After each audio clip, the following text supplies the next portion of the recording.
Magandang umaga. Yes, magandang umaga sa lahat. Salamat sa Panginoon for another Sunday. Malakas ang ating mga pangangatawan. At Happy Father's Day para sa mga tatay na pinaparangalan kanina. Salamat sa Panginoon na patuloy na siya po nagbigay sa atin ng kalakasan sa araw-araw. Dali lang po, hindi pa po lumabas ang aking... Ayan, so...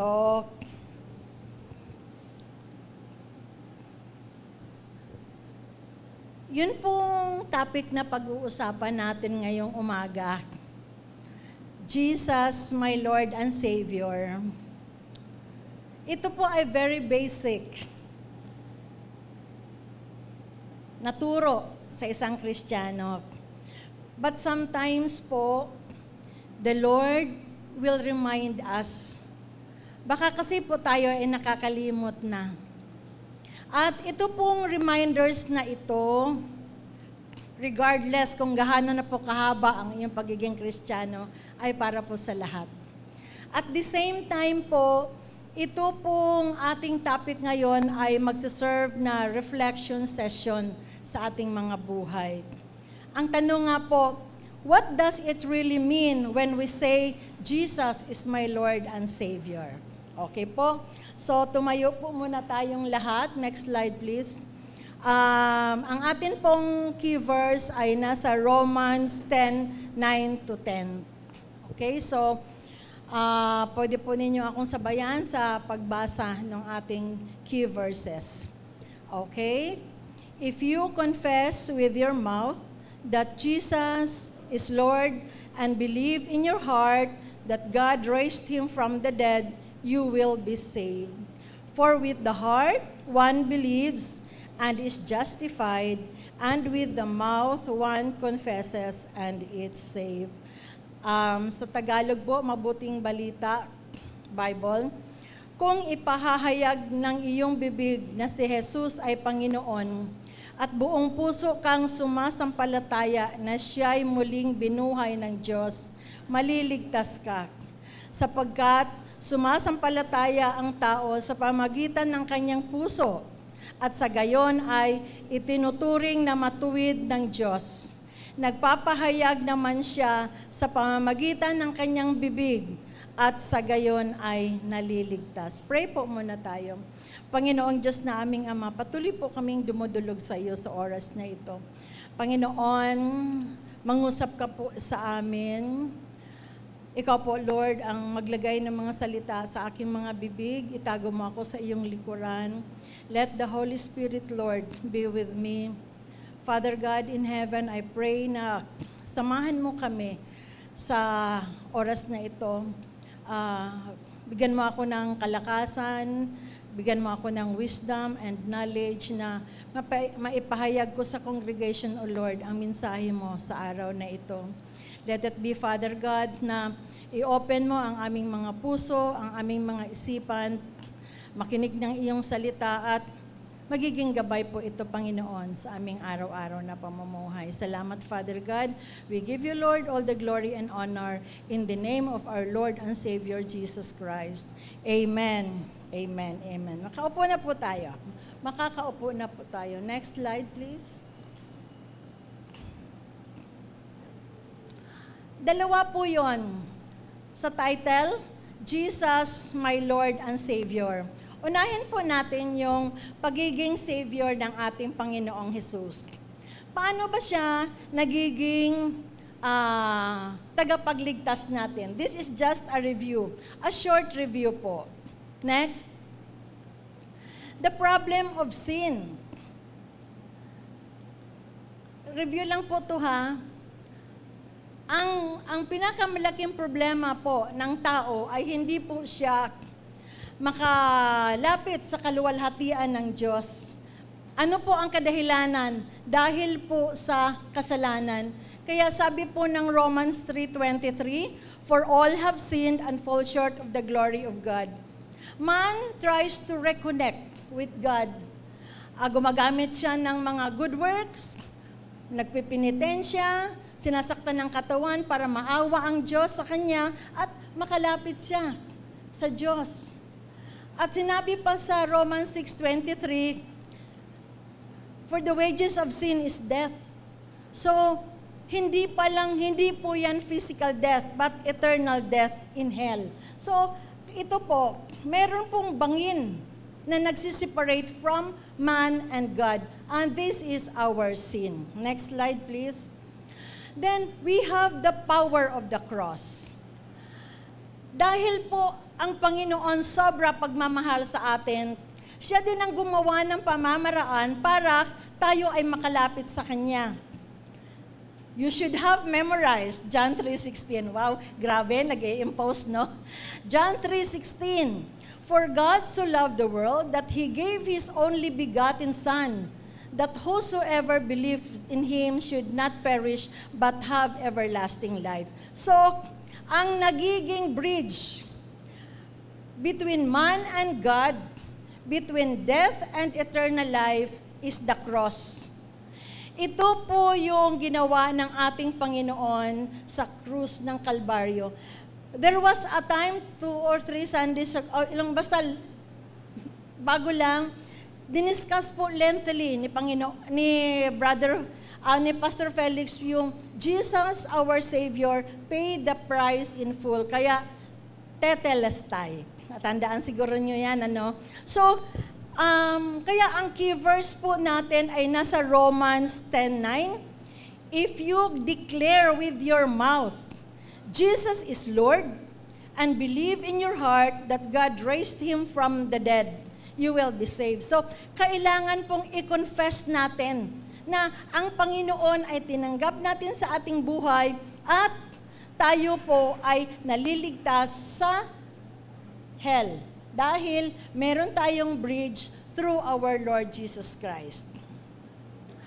Ako po nagiging Christian matagal na pong panahon, May 19, 1979. Sana po sa inyo, pag may nagtanong po sa inyo, kailan ka na-save? Sana po naalaala nyo yung date na yon.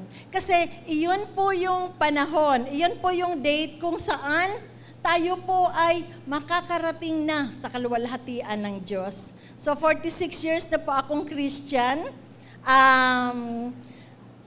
Dami pong struggles, pero salamat po sa Panginoon sa faithfulness niya sa buhay ko. Okay? So, next slide.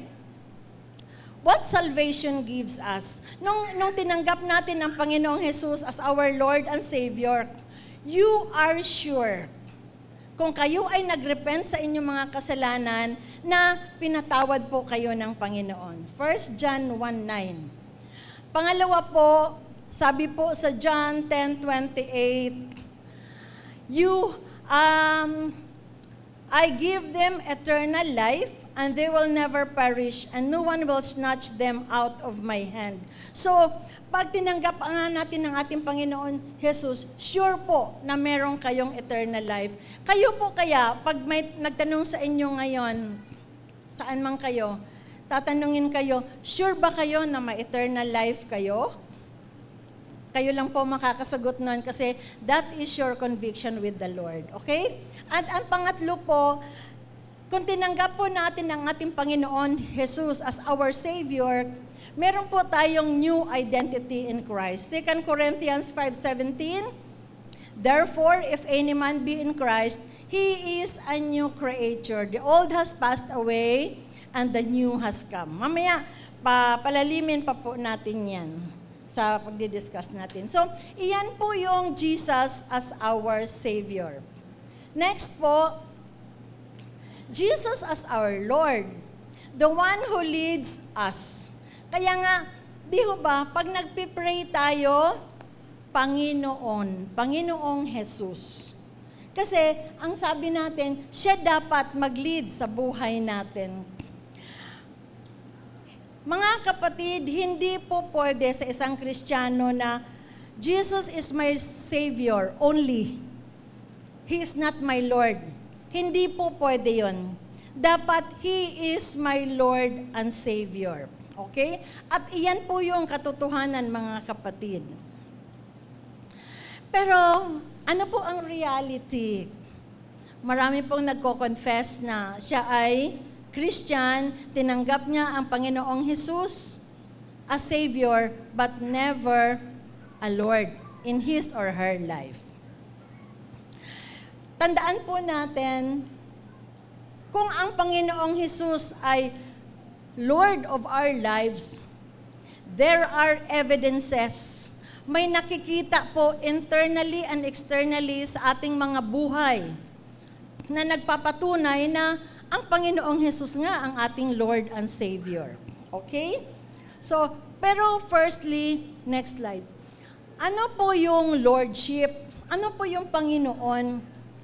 Ang pag sinabi pong Lord, supreme authority po yan and dominion of God, the overall creator of human life.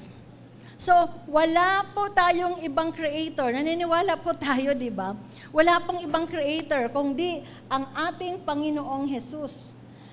Siya po yung kasama ng ating Panginoon during the creation. So, God, pag sinabi nating Lord, siya yung may ultimate power, the right to rule, and ownership of everything, including us. So pag sinasabi natin na, Panginoong Jesus, ikaw po ang aking Panginoon at tagapagligtas ng aking buhay, tayo po ay pag-aari ng ating Panginoong Jesus. He has the right to rule over us.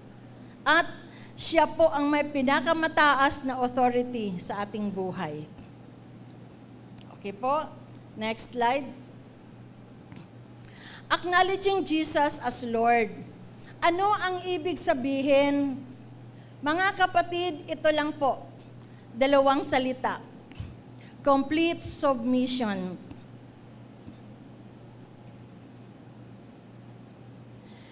Hindi pwede na sabihin natin na, Panginoong Jesus, ikaw ang aking Lord, ikaw ang aking Savior, pero walang complete submission sa Kanya. Yung pag-surrender natin ng ating buhay sa Kanya, hindi po yan one-time act. Hindi po yan Sunday. Hindi po yan nung time na nagiging kang Christian. Yung surrender po natin sa Panginoon, He is Lord every day of our life. Yung last na nandito si Pastor Felix, na-emphasize niya yan na reality check. May mga Christians na Sunday lang, the Lord is my Savior, the Lord Lord Jesus is my Lord. Sundays lang. Pero pagdating ng Monday, Tuesday, Wednesday, Thursday, Friday, Saturday, ay, iba. Hindi po kami magja-judge, lalo na ako kasi hindi naman namin nakikita ang mga buhay niya, but it is sure conviction with the Lord. Kung siya ba talaga ay Savior mo on Sunday lang or He is Lord every day of your life. Think of a house, mga kapatid. Bahay. Ano ba ang Panginoong Hesus sa bahay natin? Nasa guest room lang? Or siya ang may susi sa bahay natin? So, ganun din yan sa buhay natin. Isi-set aside ba natin, itatanggapin natin siya pag Sunday lamang at isi-set aside na natin siya pag rest days of the week? So, ang kailangan po niyan ay he should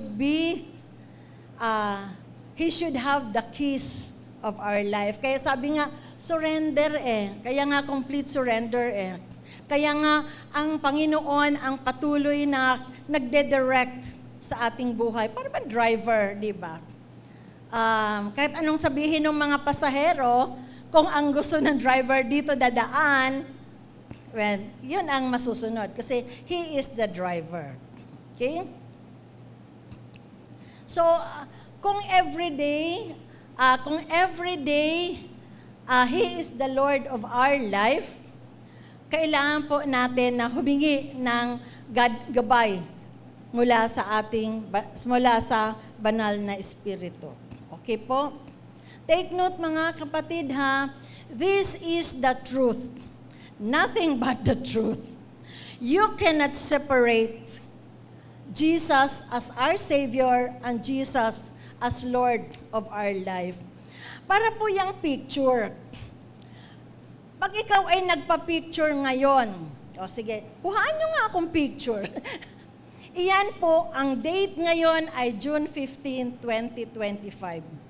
Kung kayo po ay tumanggap sa Panginoong Jesus, ngayong araw na ito, that's June 15, 2025, iyan po yung Jesus as Savior. Snapshot po yan. One point in your life. Pag sinabi pong Lord of your life, iyan po yung walking every day with our Lord Jesus.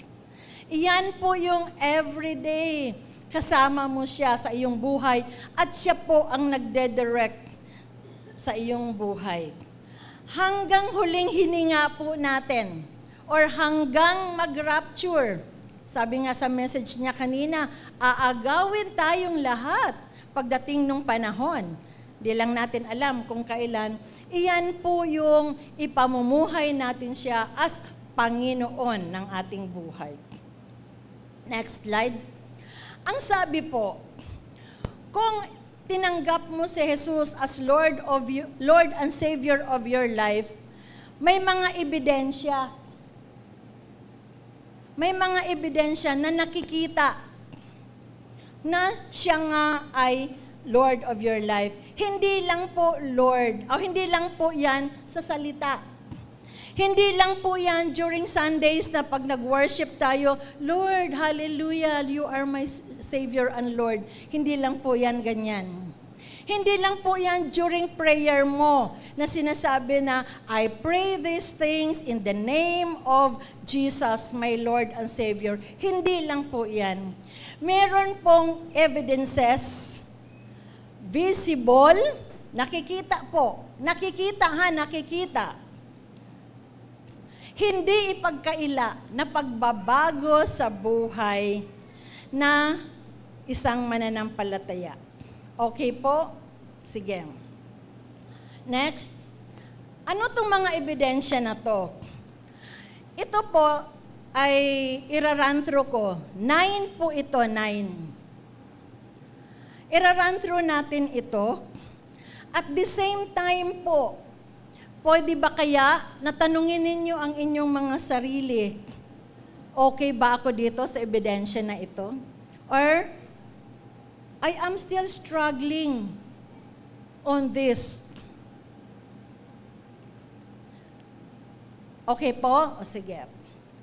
Number 1 po na evidence na nakikita sa buhay natin na sinusurrender sa Panginoon ay intimacy with God. Ang sinasabi po sa James 4:8, draw near to God and He will draw near to you. So pag ganun po, sino dapat po ang mag-take ng first move? Is tinanggap mo na siya as your Lord and Savior. Pero paano po kayo magiging closer sa ating Panginoon? We have to take the first move, mga kapatid. Sa mga loved ones po natin, di ba? Kung gusto natin na may intimate relationship tayo, lagi natin kinakausap. Pagising pa lang sa umaga, meron ka ng text o meron ka ng message doon sa iyong loved ones, di ba? So paano po? Ito pong draw near to God and He will draw near to you. Wala pong bago dito. 3 lang po yan. Tandaan ho ninyo, prayer, worship, and reading the Word of God. Ito po yung mga dapat nating gawin para po magiging close tayo sa ating Panginoon. Make prayer and reading the Word of God a habit. Di ho ba, habit? You are doing something unconsciously. Like, pagkatapos mong kumain, magtutoothbrush ka, habit yan. Di ho ba? Parang ganun din. Pagising mo sa umaga, pray. magbasa ng salita ng Panginoon. Wala pong sinasabi dito kung gaano po katagal ang pagbabasa. Wala pong sinasabi kung gaano katagal ang prayer. Ang importante po, you talk to God. You draw near to God by prayer, reading the Word of God. Dapat yan po ay automatic na sa buhay natin. So ang tanong ngayon, automatic po ba yan sa mga buhay natin, pagkagising natin? Wala naman sinabi ko, anong oras po kayo nagigising. Basta, magbasa po kayo at mag-pray po kayo. Meron po akong minsan naririnig, nagtanong, okay na po ba yung isang oras na pakikinig on Sundays? Sa mensahe, sa preaching, okay na po ba yan na maging close kayo? Or you have intimate relationship with God? Hindi po. 1 hour lang yan. Kung sama natin yung worship, 3 hours. Pero what about other days? Diba? Sabi nga, hindi lang dapat Sundays, but every day of our lives. So, gawin pong habit mga kapatid. Talaga, you will find something na fulfilling pag ginawa niyong automatic yung praying and reading the Word of God pagising ninyo. Okay po? Kung gusto po nating magiging close sa Panginoon, meron po dapat tayong manual. Ano po ang manual ng isang Christian? Bible. Ito ang next na tanong ko. Do you have a Bible?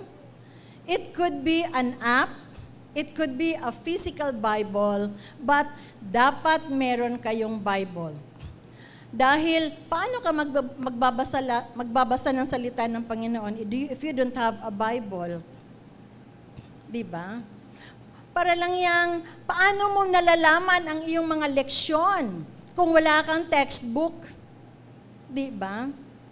Regardless po kung anong klaseng Bible meron kayo, be sure you have a Bible and you read your Bible. Okay? So that's one, intimacy with God. Pangalawa po, God first. Next slide please. God is first in your life. Ito pong Matthew 6:33, memorize natin, kinakanta natin. Actually, ewan ko kung sinasayaw ba talaga to. Seek ye first the kingdom of God and His righteousness, and all these things be added unto you. But it's not kailangang memorizing lang. Paano mo ito ina-undertake sa iyong buhay?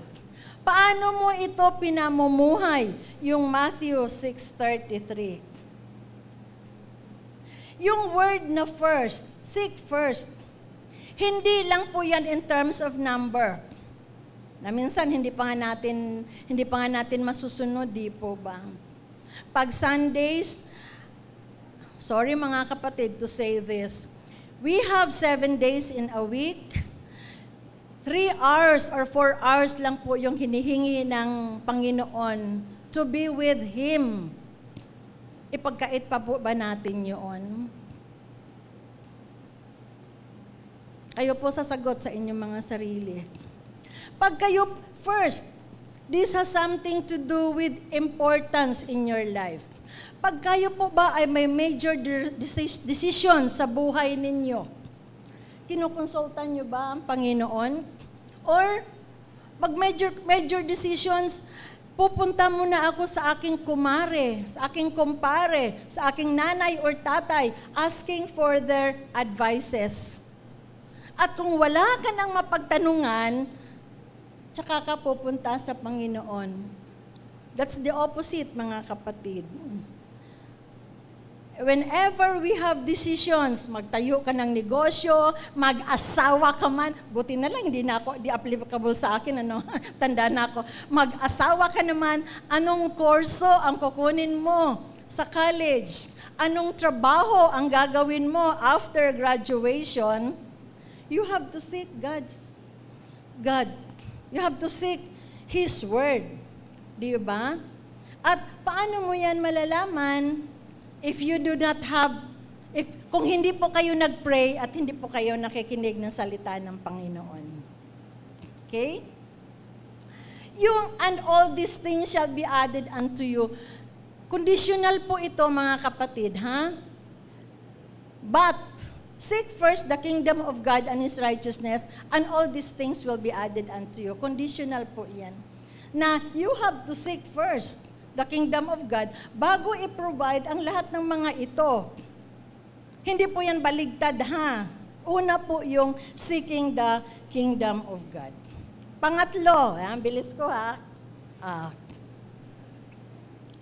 Kung ang Panginoong Jesus po ay Lord and Savior of our lives, do you experience peace beyond understanding? Philippians 4:7, minimemorize din po natin yan. These verses, 3 na po are so familiar. Minimemorize natin, pero ang tanong, paano mo ito pinamumuhay? And the peace of God which surpasses all understanding will guard your hearts and your minds in Christ Jesus. Tanong po, kung yung anak po ninyo ay nagkakasakit, natataranta, ikaw, normal naman po yan kasi anak mo yan nag-iisang anak. Natataranta. Pero, na-experience nyo ba yung peace, yung pagkalma, yung in the midst of sa iyong katarantahan, sa pagkakataranta mo, nawala yung iyong fear dahil pinalitan po ng peace beyond understanding. The peace of God is a divine sense of calmness in trusting God. Hindi po ito absence of conflict, but a deeper inner peace, kapayapaan. Hindi po yan sinasabi na wala kang conflict, wala kang trouble, wala kang sufferings. Pero ang importante po, kung ang Panginoon po natin ay ang ating Lord and Savior, we have peace beyond understanding. Okay? We have peace na sa atin, na experience natin. Mga kapatid, hindi po ninyo ito ma-experience if you will not trust God. Nagkakataranta ka, nagkakandarapa ka sa kakaiyak. If you do not trust the Lord, you will not have this peace. Okay? So, again, do you feel the peace that our Lord Jesus offers to you when you are beset with broken relationships? Kung may pending bills, at ito yung house and lot mo ay i-foreclose na ng bangko, so yun, kasama po yan sa mga conflicts, mga struggles in life. But, ang promise dito ay, we will have peace. Pang-apat, freedom from guilt and sin. Na-experience ho ba ninyo ito? Ang promise po ng Panginoon, first, sabi po dito, submit yourselves therefore to God, resist the devil and he will flee from you. Promise po yan. Nung tayo ay tinanggap natin ng ating Panginoong Jesus as our Lord and Savior, pinatawad na po tayo sa ating mga kasalanan, mga kapatid. Alam mo ninyo minsan, si Satan, ino-kill ka Parang minsan, oy Letty, sure ka ba talaga na pinatawad ka ng Panginoon? Parang hindi Di ba? Kaya, bakit continue ka na lang muna sa mga kasalanan mo kasi hindi ka naman sure na pinatawad. Pero iyon po ang assurance sa atin mga kapatid na kung andito po ang ating Panginoon Jesus as our Lord and Savior, we have freedom from guilt and sin. Yung mga kasalanan na nagawa natin before tayo naging Christian, burado na po yan.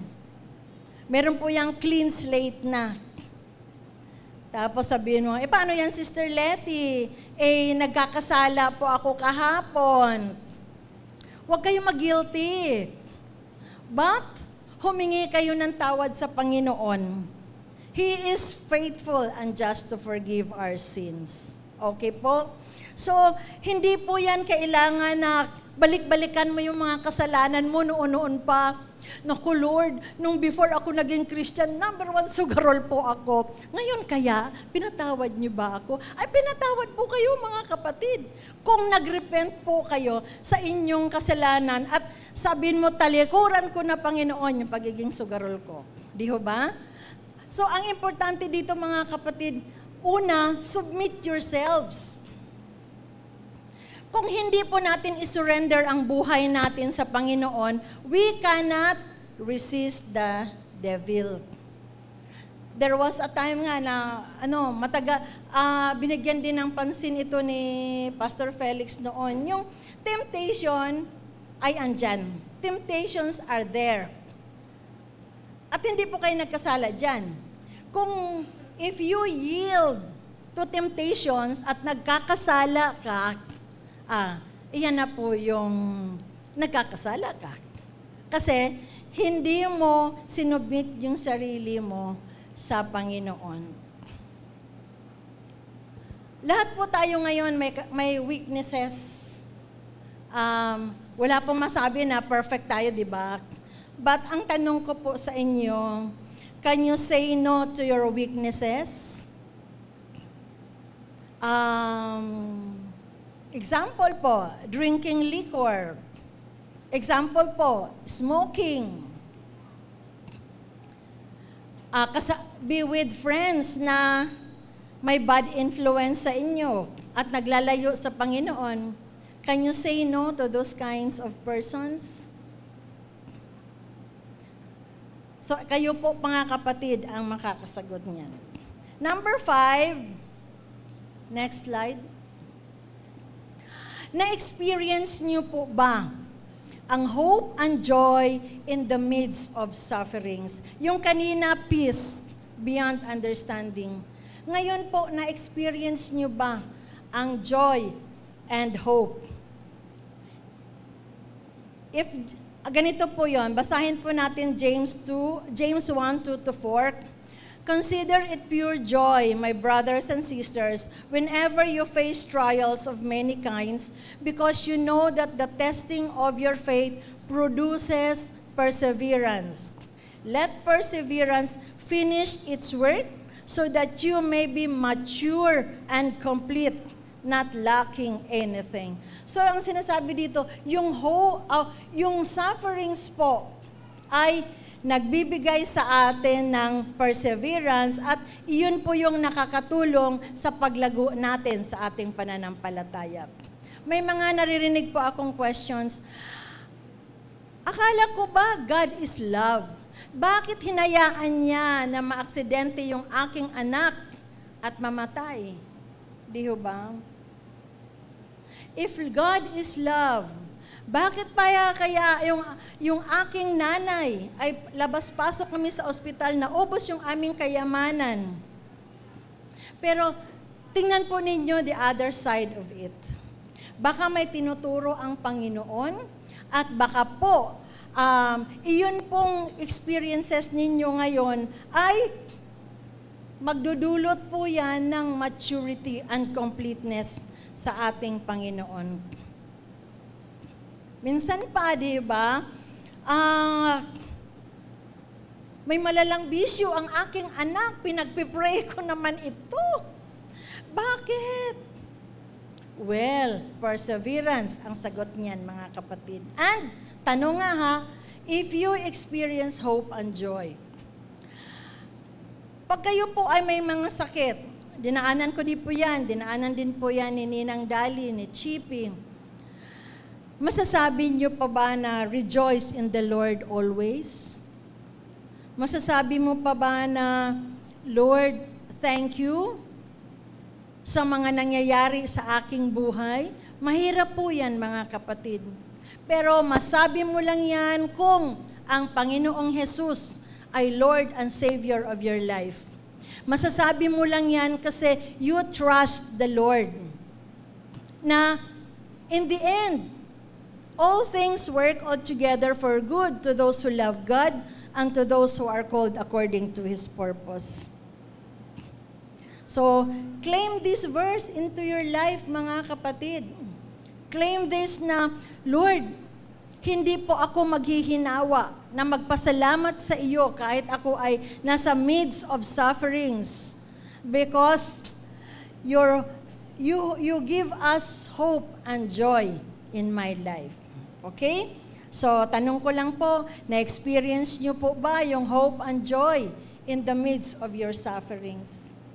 Yung 10 buwan ka nang nagtitherapy, di ba? Nasasabi mo, Lord, I rejoice in your name. Magagawa po yan if you have Lord and Jesus as your Lord and Savior. Pang-anim po, divine favor. Sabi po sa Psalms 5:12, For you bless the righteous, O Lord.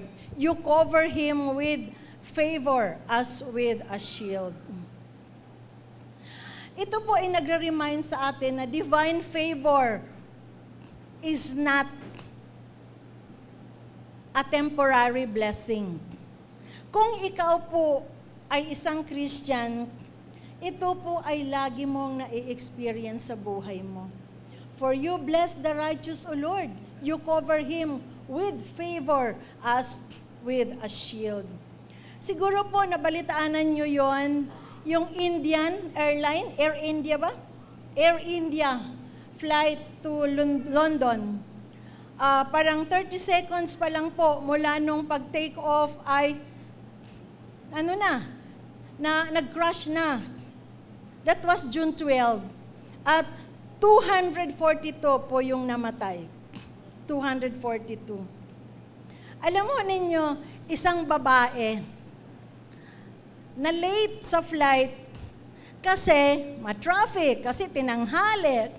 Talagang pumunta siya doon sa check-in counter, nagmamakaawa, sige na, isakay niyo naman ako. Anyway, isa lang naman. Kasi usually yung mga airline, meron po yung naka-reserve, yung nasa may harapan, may naka-reserve po yan. Hindi po siya tinanggap kasi late nga po.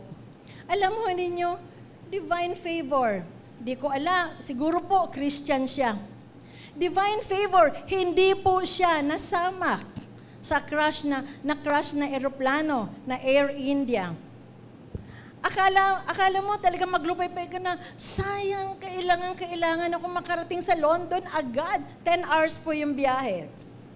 Pero divine favor po ng Panginoon. Hindi lang po yan yung babaeng yan na kasama dyan, ang naka-experience ng divine favor. Siguro po, hindi ganun ka-spectacular yung mga pag-iingat niya sa atin, yung divine favor sa atin, pero na-experience po natin yan in one way or another. Brother Ricky, sana hindi ka magalit sa akin. That was 32 years ago na aksidente. Divine favor, that you are 32 years old that time? 32 years old that time. Brother Ricky is now 63 years old. Ano pa? 61. Pinatanda ko naman. 61 years old. Divine favor ng Panginoon. Kami na nagkakasakit. Ninang Dali, Chippy. Hindi po madali yung sakit namin. Ninang Dali ay na COVID. Si Chippy ay for 3 years. Ako po ay hanggang ngayon ay kasama pa rin yung may mga monitoring, but nalagpasan po namin ang lahat yun. Bakit? Divine favor. Hindi po yan temporary blessings, but a constant blessing from the Lord. Okay po yan? So, protection. Sabi ni na Sister Celia, punta kami ng Cavite, umuulan, madulas yung nagsumasakay lang sila ng nagmumotor. 3 or 4 hours yata papuntang Cavite. Pero salamat sa Panginoon, Panginoon ang nag-iingat sa kanila. Di ho ba? So yun po ang divine favor na nai-experience po natin kung kasama natin lagi ang Panginoon. Ay, take note pala yung mga drivers, bago po kayo umalis sa inyong mga bahay, pray. Simple prayer lang po. Cover us, O Lord, with your precious blood habang kami po ay nagbibiyahe. Simple. O, depende po kung anong klaseng prayer. Pero, importante po yan. Kami pong mga nagko-commute. Before umaalis sa bahay, Lord, be with me and cover me with your precious blood. Kasi ang hirap po ng mag-commute. Yung jeep ng Antipolo, papuntang Marikina, ang taas. So, masakit pa tuhod ko, di ba?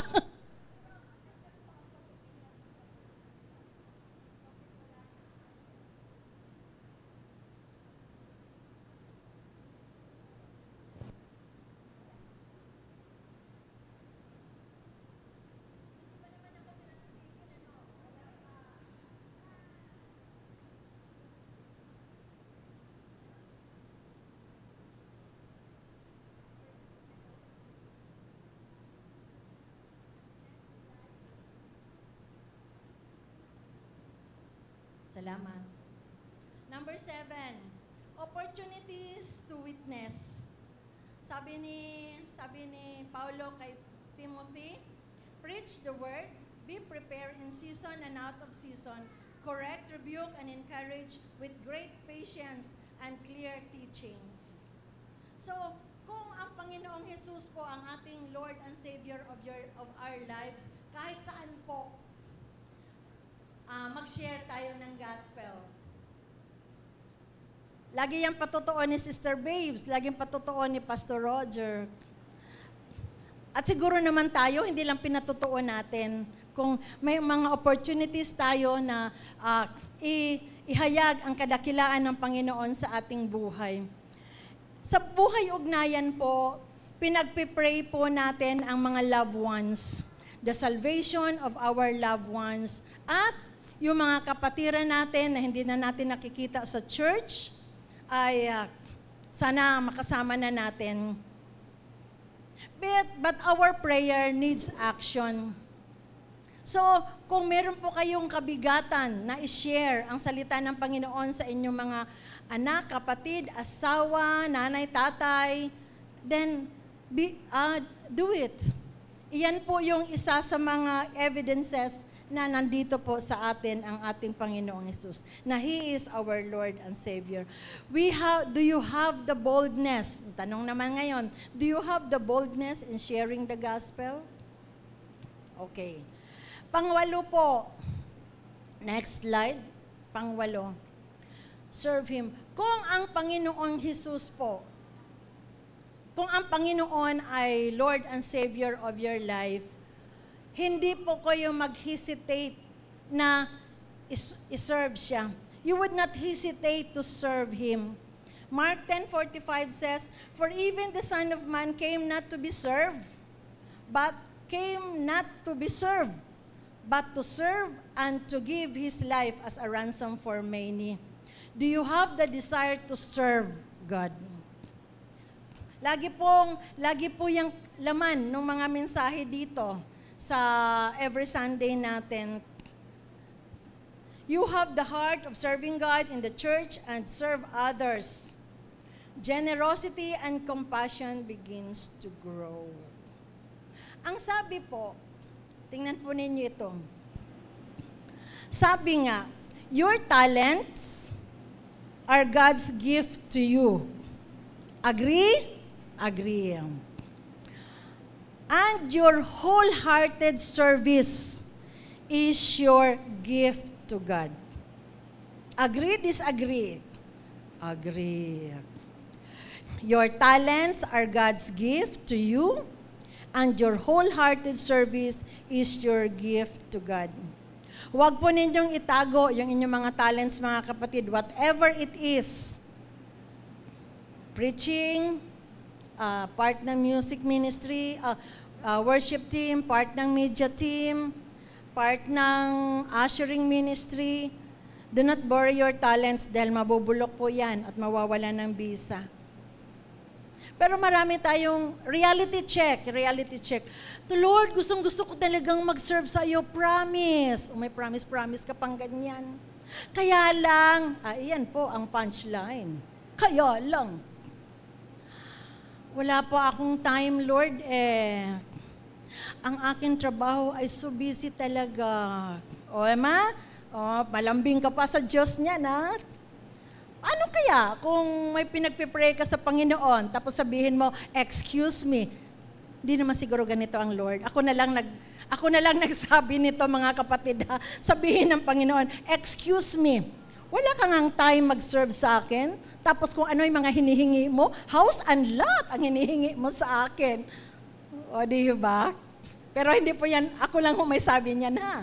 Hindi pa ang Panginoon. Baka ako pagalitan ng Panginoon. Pero ganun po yun. Binigay niya ang kanyang buhay sa atin. Namatay siya sa krus, di ba? Para tayo makapunta sa langit, have eternal life. Ilang oras po na paglilingkod niyo sa Kanya, ipapagkait pa? Of course, ang paglilingkod sa Panginoon, meron po yang mga kaakibat na sufferings.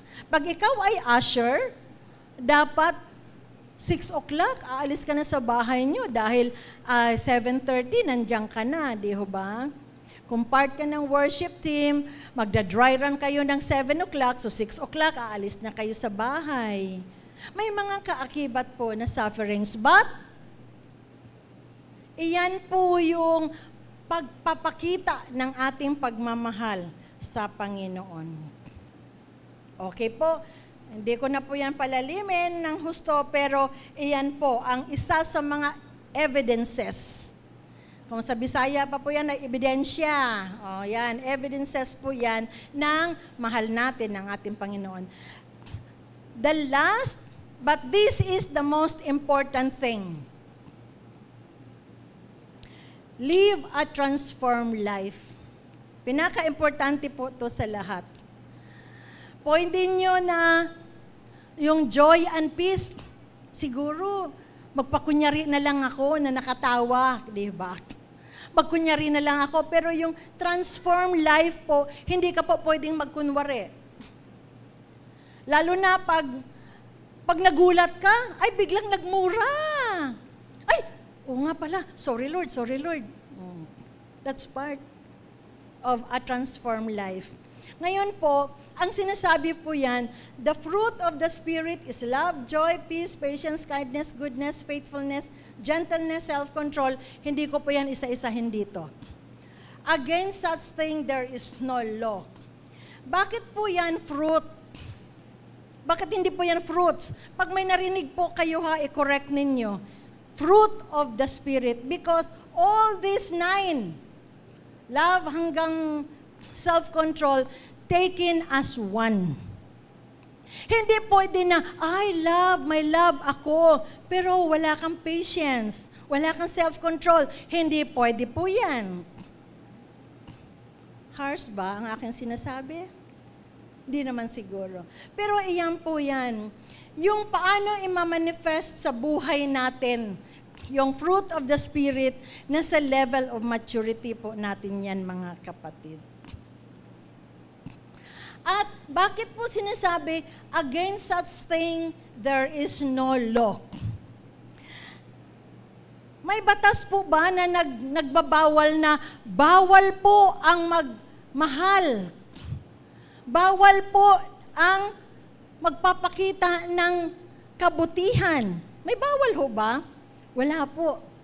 Kaya po yan sinasabi, against such thing, there is no law, kasi pag na-manifest po sa buhay natin yung 9 fruit of the Spirit, ibig sabihin, good, never forbidden, and align with God's will. Pero ang hirap nito mga kapatid, hanggang sa pagbalik ng Panginoon, ako, struggle pa rin dito sa 9 na ito. Of course, iba-ibang level lang po tayo. Okay? Siguro familiar, next slide please. Familiar kayo kay Rick Warren. Next slide, yan. Ang sinasabi po niya, God changes caterpillars into butterflies, sand into pearls, and coal into diamonds, using time and pressure. He is working on you too. Kaya nga, hindi po yan one time na pagbabago na, ay, Lord, gusto ko talagang magbago yung mga fruit of the Spirit, gusto ko talagang makita sa akin. Charan! Kinabukasan, ay, I am full of love. Hindi po yan. It is a process. At meron pong time. Siguro naman, lahat naman kayo nakakita ng butterfly, ano? Pero saan galing ang isang butterfly? Sa nakakadiring uod. May mga kulay puti, kulay green, kulay brown, pero nakakadiri ang itsura. Pero after some time, nakikita mo, wow, may butterfly sa aking garden. Ang ganda-ganda. Galing po yan sa caterpillar. Pero hindi po yan overnight. Unti-unti po ang pagbabago ng Panginoon sa ating buhay. Kayo po ba ay Kristiyanong halata or secret agent of the Lord? Secret agent, di ba? Parang sa CIA na hindi mo alam na agent ng federal, whatever pala yan.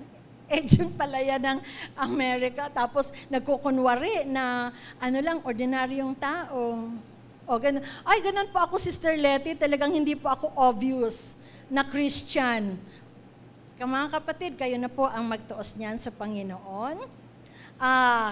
Lahat tayo may previous life. Previous life meaning, meron tayong sariling buhay before natin tinanggap ang Panginoong Jesus as our Lord at Savior. Pero kinalimutan na po yan ng Panginoon at we have a new life. Kaya na, mga kapatid, alamin nyo 2 Corinthians 5:17. Therefore, if any man be in Christ, he is a new creature. All things have passed away, and behold, all things are new. Naalaala ko po ito po yung isa sa mga teachings ni Pastor Papa na talagang nagiging legacy sa buhay ko. There are visible changes in your life. At nakikita po yan sa ABC. Pakisulat po ninyo itong ABC. Ano po yung visible changes na nakikita? A is for appearance. Pag tiningnan ka ba as a Christian, masabi na, ayan, Christian talaga yan. Kaya pala, Christian ka pala talaga. Doon pa lang sa appearance. Ang critical kasi ngayon mga kapatid ay yung fashion. Di ba? Parang inggit na inggit ka. Hindi naman siguro. Kung ay, ang sexy. Ay, nakikita ang pusod. Sana malinis yung pusod, ha? Hindi maitim. At saka, pag nagsusuot po ng leggings, hindi po pinagbabawal yung pagsuot ng leggings kasi minsan, very comfortable ka, lalo na pag nag-exercise, kami nagwo-walking, nagsusumba. But, pag nagsuot po kayo ng leggings, make sure na natatakpan po ang harap at likod. Okay po? Appearance pa. Di ko na to palalamin pa ng husto, pero dapat po, pag tiningnan ka, decent. Sinasabi ni Pastor Papa yan, decent ang ating pananamit. Decent ang ating dating sa ating mga kapwa, sa schoolman, sa office, or kung saan man tayo. Letter B has something to do with behavior. Bakit nga ba sa bahay, toothpaste lang, pinag-aawayan pa? Can you not give more consideration doon sa toothpaste na yon na pinag-aawayan? Kasi dapat ang toothpaste sa ilalim pinipindot, hindi sa taas. Pag nasa taas, ay, galit na. Pag merong kang gagawin, parang nakasigaw lagi. Alam ho ninyo, patawarin nyo kaming mga Bisaya. nasanay po kami na talagang high pitch. Siguro nga kasi doon sa probinsya namin, mahilig kaming alam mo ninyo, yung ang layo-layo, nakikipag-usap kami. So, high pitch na nadadala namin yan. Kaya minsan sabihin ni Ted, oh, galit ka na naman, mami. Galit ka na naman, mami. Hindi, Ted. Normal. No, sabi na, normal ba yung high pitch mo? I am trying. O, diba? So, yan. Yung behavior nyo, naging blessing ba kayo sa ating mga kapatid? Or hindi lang sa kapatid, sa office. Ayan, kasama po yan sa ating dapat makita sa atin. And then number 3 po, most important, A is for appearance, B is for behavior, C is for conversation. Minsan, pag sasabi nga nila, oy, taga-Marikina kami. Eh, ano kung taga-Marikina kayo? Diba? Meron daw bulaklak ng dila. Oy, masamang bulaklak yun kung nagmumura ka. Di ba? Lalo na, pag nagulat, may nalaglag. Ay! Oh. At, ito, isang topic po ito. Yung about the mouth, about the tongue. Isang topic po yan. Kung sino po may gustong mag-tackle niyan dito. Isang oras po dapat yan. Kasi ang mga sinasabi po natin, faith-filled words. Kung may, di ba, buti nga sa atin, nauso talaga yun. God bless. Ingatan ka ng Panginoon.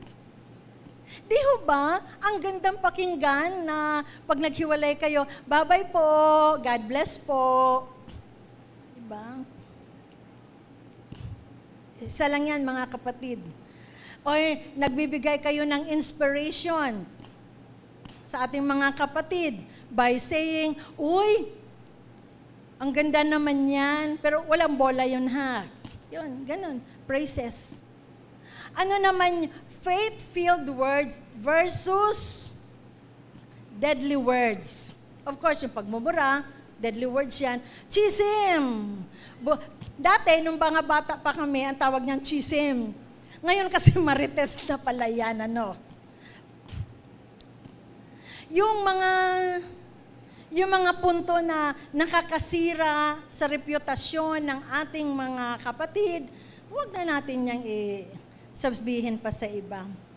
At iba pa, remember na we are Christ ambassadors at we have to reflect the 9 fruit of the Spirit with the help of the help of God, and we have to glorify God in our life. For example, di ba, pag nagmura ka, tingin kaya mag-glorify ang Panginoon yan. Pag ikaw kaya ay nagagalit at nagsisisigaw dahil nakalimutan mo na Kristiyano ka, mag-glorify kaya ang Panginoon. Kung kayo kaya ay nakikipagsuntukan, whatever, kung saan man kayo, tingin nyo kaya mag-glorify ang Panginoon. Yan lang po, mga kapatid. Life transformation, hindi overnight, process, may time, at ito po ay nakikita sa ating A, appearance, B, behavior, and C, conversation. Malapit na. Next slide. Nami-memorize nyo pa ba yung siyam na sinasabi ko? Ito po yun ha, 9. Ngayon po, meron pong sistema paano po madali mag-recall. Madali mag-recall. Ang tawag po niyan ay mnemonic. It's a system, kino-combine yung mga words, kino-combine yung mga letters para madaling i-recall po.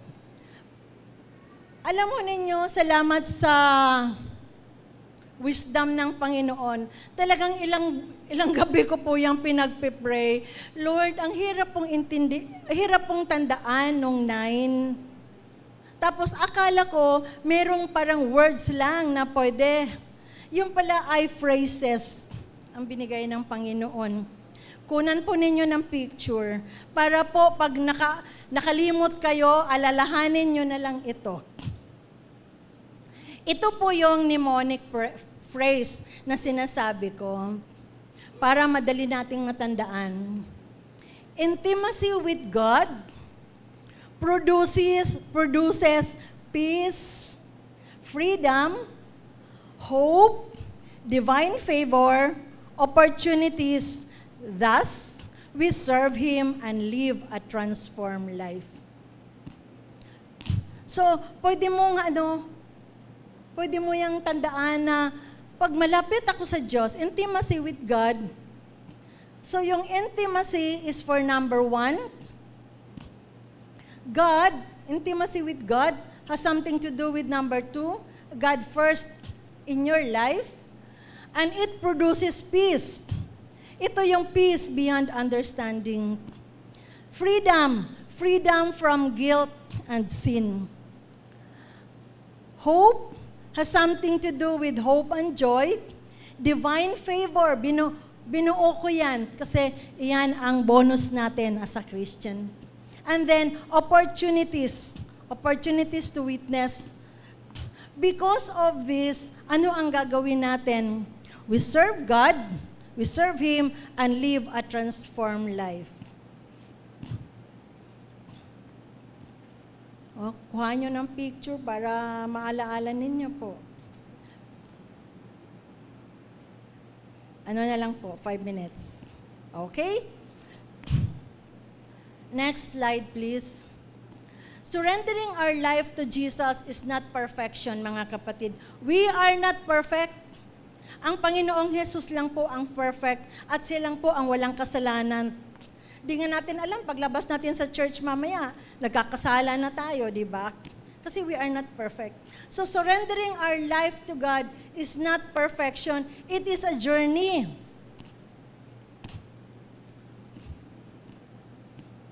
Pag nag-surrender tayo sa buhay ng ating Panginoong Jesus, we walk every day with Him.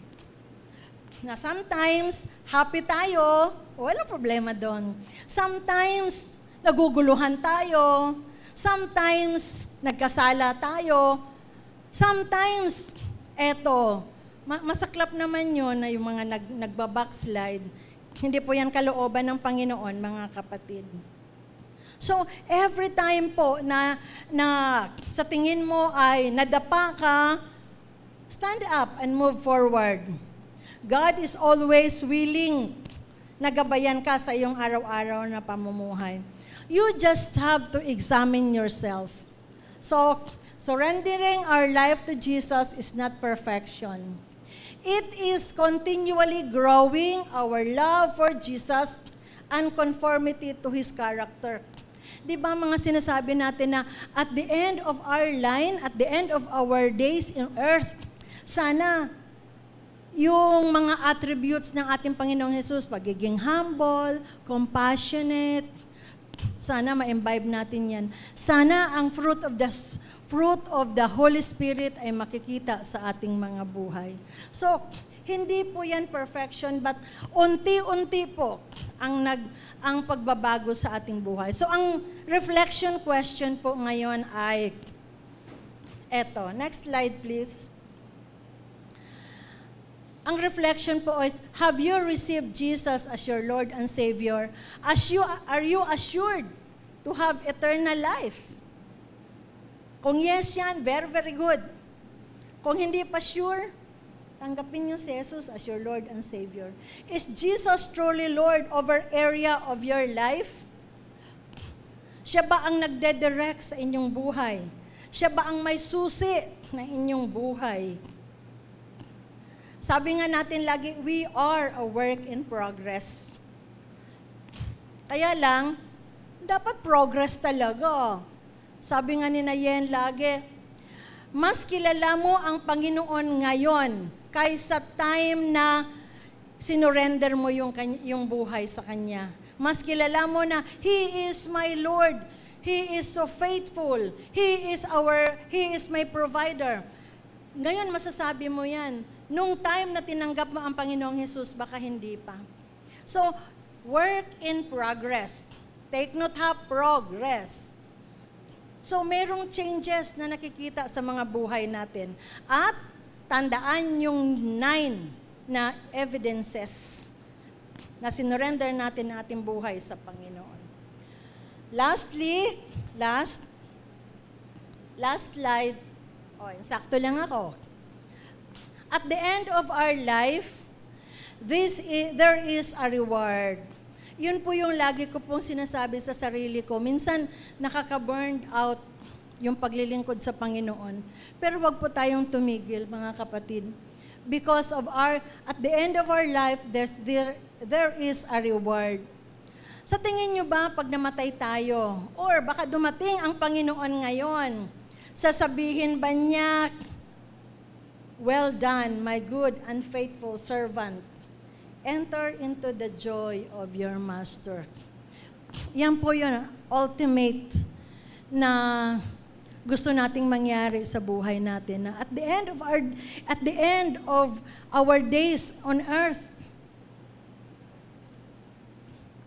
sasabihan niya tayo, "Well done, my good and faithful servant." Yan po, mga kapatid, ay hamon, hindi lang po para sa inyo, para po sa akin. Hindi po ako perfect. Ang dami ko pa rin po mga nagagawang hindi tama sa Panginoon. Kaya lang, every time po na magpe-pray ako, hindi ko po talaga nakakalimutan na humingi ng tawad sa Panginoon. Kasi, yan po yung journey natin sa buhay eh. Kung meron po kayong mga struggles, make sure na there is still hope. There is joy and peace sa struggles natin. Because at the end of the day, gusto natin na lahat tayo ay sasabihan ng Panginoon, "Well done, my good and faithful servant." Okay po? So, pray tayo. Panginoong Diyos na aming Ama, patuloy po kami, Lord, na nagpupuri at nagpapasalamat sa iyo. Salamat po sa iyong mga salita, Panginoon. Ang dalangin namin, O Diyos, na makita sa aming buhay yung internal and external evidences na ikaw nga po ay Lord and Savior of our lives. We struggle, O Lord. Alam namin na hindi po ito overnight. We struggle and we know na may wrong time element, may pressure. Pero ang dalangin namin, O Diyos, na at the end of our days, at habang kami po ay nandito sa mundo, makita sa amin, Lord, ang evidences na truly, Lord, you are the Savior and Lord of our lives. Tulungan mo kami, Panginoon, na saan man kami, andito man kami sa bansa natin, sa ibang bansa, sa trabaho, sa work, sa school, sa pamilya natin, sa pamilya, makita lagi, Panginoon, na kami po ay mga anak mo. Makita, Panginoon, na mag-glorify ang iyong pangalan sa bawat buhay namin. Lord, binibigay po namin sa iyo ang susi ng aming buhay. Work with us, Lord. Let the Holy Spirit be with us always as we walk daily in you. Dalangin ko, Panginoon, na kaming lahat po, Panginoon, ay matuto na mag-pray always, magbasa ng iyong mga salita. We worship you, Lord, in spirit and in truth always. And at the end of our days here on earth, sasabihan mo kami, "Well done, my good and faithful servant. Enter into the joy of your masters." Thank you, Father God. Thank you, Lord, na we will not stop walking with you every day.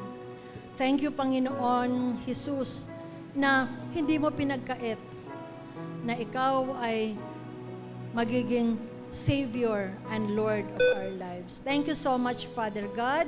Salamat sa iyo, Panginoon, and we give you, Lord, all the glory and honor in the name of our Lord and Savior. Amen, amen, amen.